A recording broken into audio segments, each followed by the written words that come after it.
예, 안녕하십니까. 전주 상업정보고등학교 수석교사로 있는 박경훈입니다. 예, 이번 차시는 지난 차시에 이어서 펀드 사후 관리를 살펴볼 텐데요. 지난 5단계까지로 하면 펀드 가입 절차는 끝났습니다. 다른 금융상품과 달리 사후 관리가 필요하다고 했는데요.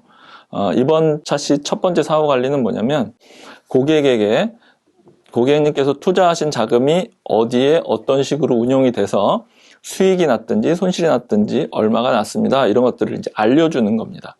그래서 이제 가장 대표적인 게 자산 운용 보고서를 이메일이나 우편으로 제공을 하는 거죠.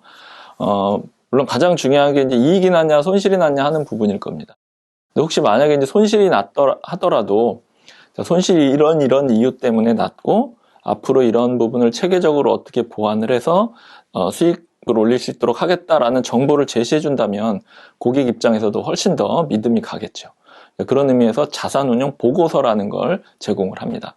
그래서 이제 이번 시간에는 그 첫 번째로 자산운용 보고서 정보를 제공해 주는 부분을 한번 살펴보고요. 다음 차시에는 이제 환매나 추가 매수 부분을 살펴보도록 하겠습니다.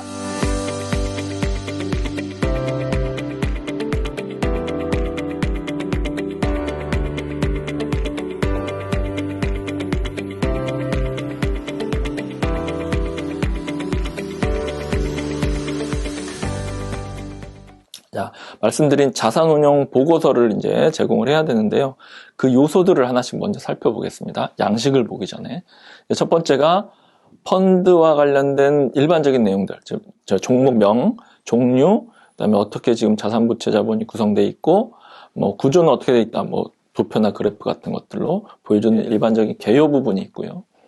두 번째는 그래서 현재 어떻게 운용을 해서 수익이 어떻게 나냐, 그런 거죠. 현재 주식시장, 채권시장 상황이 이런데 우리 펀드는 어느 정도의 수익을 지금 내고 있다. 이런 것들을 이제 보여주는 겁니다. 그리고 여기 이제 추적 오차라는 표현이 나오는데요. 우리가 보통 이제 펀드를 투자를 하게 되면 기준 지표가 있습니다. 그러니까 이걸 벤치마크라고도 하는데요. 그 시장 상황에서 이 정도 수익은 나야 된다는 기준이 있어요. 이걸 이제 설정을 하는데 이거에 비해서 우리 펀드가 더 수익이 났는지 아니면 이거보다 수익이 더 못 났든 손실이 났든지 이런 오차를 보여줍니다. 이걸 추적 오차라고 합니다. 그래서 아무리 수익이 많이 났어도 시장이 훨씬 더 많이 날 수 있는 상황이라면 우리는 투자를 잘 못한 거죠. 기준점을 보여주기도 합니다. 다음 이제 세 번째는 현재 보유하고 있는 자산, 주식, 채권, 다른 집합 투자기구, 어디다 얼마를 가지고 있는지 이런 것들을 보여주기도 하고요. 해외에 투자하는 펀드 같은 경우는 어느 나라에 얼마의 비중으로 투자하고 있다.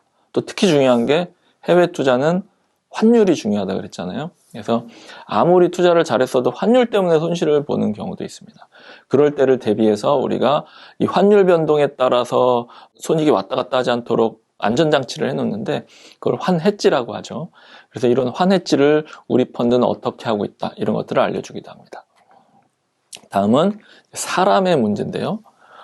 이런 전문가들이 해야 되겠죠. 그래서 어떤 경력이 있고 어떤 공부를 했고 어떤 학교를 나와서 어떤 기관에서 근무를 한 경력이 있다. 이런 걸 포함해서 현재 우리 펀드에서 일을 하고 있는 투자 운용 인력들을 얘기를 해줍니다. 그리고 다섯 번째는 펀드를 운영하면서 들어가는 비용들 있죠. 보수를 준다든가 수수료를 받는다든가 이런 현황도 알려줘야 되고요. 마지막으로는 얼마나 자주 매매했는가, 이건 이제 회전율이라고 하는데요. 얼마나 자주 사고 팔았는지, 또 이런 거래 규모가 얼마나 되는지 이런 것들을 안내를 해줘야 됩니다. 그래서 지금 말씀드린 이 6가지 항목들을 간단한 예시 양식을 보면서 이런 식으로 고객들한테 자산운용 보고서가 제공되는구나 라는 부분을 한번 확인해 보겠습니다. 그 보고서 앞쪽에 나와 있는 이제 기본적인 안내사항, 공지사항이죠. 그래서 현재 고객님께서 투자한 펀드는 이런 펀드고, 혹시 중간에 처음에 주식에 이만큼 투자하기로 했는데 바뀌어갖고 채권에 이만큼 한달지 이렇게 좀 변동되는 내용은 혹시 있다. 그러면 그런 것들을 고객들에게 이제 알려주는, 공지하는 내용들을 처음에 넣습니다. 이제 본격적인 이제 정보를 제공을 해주게 되는데요. 첫 번째는 기본 정보입니다. 말씀드린 대로 명칭, 그다음에 종류, 그다음에 등급은 어떤 건지, 또 최초 설정일, 기간, 이 관련된 회사들, 우리 회사에 대한 얘기들을 적어줍니다. 또 상품의 특징도 간략하게 제시를 해주고요. 두 번째 항목을 볼까요? 네. 재산 현황 말씀드렸었죠. 고객들로부터 모은 투자 자금을 가지고 어떤 자산에 투자하고 우리가 부채는 얼마를 지고 그래서 순자산, 자본은 얼마인지 자산, 부채, 자본 이 상황을 보여주고요.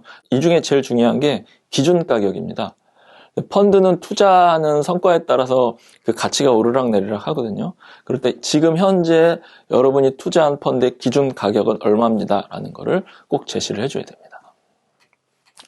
다음은 이제 펀드 구성인데요. 가독성을 좀 높이기 위해서 보통 그래프를 많이 활용을 합니다. 그래서 지금 예시 자료에 보시면 이제 원 그래프를 이용해서 어떤 주식이 얼마, 어떤信託이 얼마 이렇게 비율을 보기 좋게 표시를 해주죠. 지금 예시로 제시된 그래프는 뭐냐면 옆에 그림을 보시면 아시겠지만 모자형 펀드의 구조를 예시로 보여주고 있습니다. 자, 다음은 이제 주요 자산 보유 현황인데요.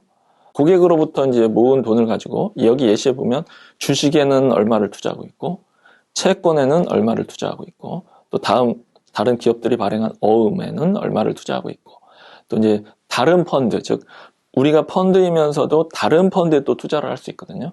다른 집합투자증권, 근데 이 이외에 뭐 부동산이라든지 특별자산이라든지 뭐 이런 다른 파생상품이라든지 단기대출, 뭐 예금에도 넣어놓을 수 있거든요. 이런 항목들을 쭉 모두 전체적으로 내가 투자한 돈이 지금 여기에 이렇게 투자되는구나를 일목요연하게 보여줍니다. 다음은 이제 펀드 매니저죠. 우리가 보통 흔하게 그렇게 부르죠. 투자 운용 인력에 대한 사항들이 여기 적히게 됩니다. 뭐 성명, 직위, 나이는 당연히 나오고요. 이 펀드 매니저가 운용하는 펀드의 개수, 규모 뭐 이런 것들이 나옵니다. 그리고 이 이외에 이제 경력, 예전에 경력이라든지 학력 이런 것들을 제시해 주기도 합니다. 그러니까 전문가로서 신뢰성을 줄 수 있는 거죠. 네. 다음은 보수 및 비용 지급 현황입니다. 그러니까 뭐 자산운용사나 판매회사, 중개회사 이런 회사들한테는 보수를 줘야 되거든요.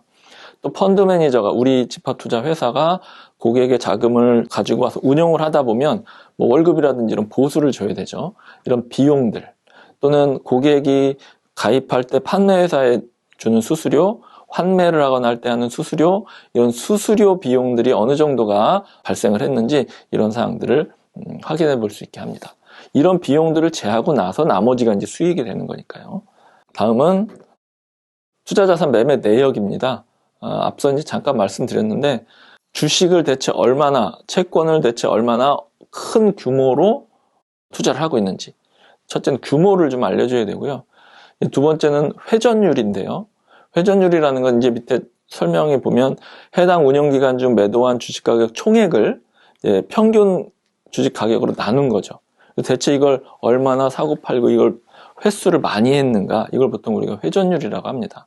그래서 이제 이걸 보면 내가 투자한 이 투자금이 대체 얼마나 큰 규모로 어떤 양상으로 투자가 되고 있는지를 이제 확인할 수 있겠죠. 너무 자주 매매가 이루어져도 좀 문제가 있을 거고요. 매매가 너무 안 이루어져도 문제가 될 수 있을 겁니다. 그래서 얼마나 많이 주식을 사고 팔고 이 과정에서 수익을 냈는지 이런 거래 양상, 투자 양상을 파악할 수 있습니다. 지금 여기 보시는 것처럼 매수, 매도, 회전율 이런 것도 있고요. 어떤 주식에 투자하는지, 시장 상황은 어떤지 이런 것들도 같이 보여주게 됩니다. 지금까지 말씀드린 거는 고객에게, 투자자에게 자산 운용한 결과를 보고서 형태로 이제 보여주는 거고요. 근데 이제 투자자들이 이걸 보고 내가 제대로 투자했는지 이런 것들을 이제 파악을 하게 되는 겁니다. 이게 가장 중요하고 기본적인 사후 관리에 해당이 됩니다. 그래야 고객들이 어떤 계속 투자를 할지 아니면 환매를 할지 이런 의사결정을 할 수 있게 도움을 주는 거죠. 이게 가장 중요한 사후 관리에 해당이 되고요. 또 하나 사후 관리가 있습니다. 고객이 환매를 하고 싶을 수도 있죠. 금방 자산 운용 보고서를 보고 나 여기서 더 이상 투자 못하겠어. 다른 데로 해야겠어. 그러면 이 펀드를 환매를 할 수도 있습니다. 그러니까 우리가 보통 은행 예금 출금하는 것과 같은 거죠. 수익증권을 팔아 넘기는 거니까. 그래서 환매를 하거나 아니면 자산 운용서를 보고서를 보니까 너무 잘해. 더 투자를 해야겠어. 그래서 펀드를 더 매수할 수도 있습니다. 이렇게 추가 매수를 할 때, 추가 입금하는 거죠. 그럴 때 환매나 추가 매수를 도와주는 것도 사후관리라고 볼 수 있습니다. 그래서 다음은 마지막 차시에서는 펀드 사후관리, 환매나 추가 매수에 대해서 정리를 해보겠습니다. 예, 수고하셨습니다.